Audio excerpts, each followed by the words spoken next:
вас, като наши клиенти, трихограмата пристига в точно такъв хартиен плик, на който има етикет с всички необходими описания, кои сме, къде се намирате, има QR код, за да посетите по лесен начин нашия сайт.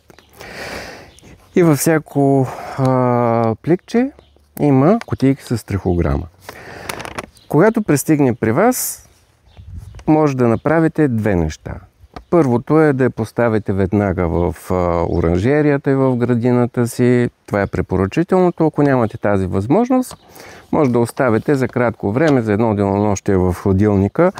И проблема не е, че трихограмата ще загине, ако стои повече време, просто събират трите срока на отраждане. Т.е. трите поколения, които трябва да се излюпят по различен начин, ще се излюпят при дълъг престой в хладилник наведнъж, което не е препоръчително.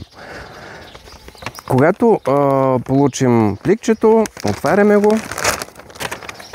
Това представлява конкретната кутийка. Това, което е необходимо да правим е простичко. Закачаме на подходящото място. Може да е на телта, може да е на самото растение. И с това сме си изпълнили ангажимента. Няма да се преобличаме, няма нужда да правим разтвори, както е при химията. Просто поставяме трихограмата, има достатъчно място, откъдето да излезе тя микроскопична и започва да работи.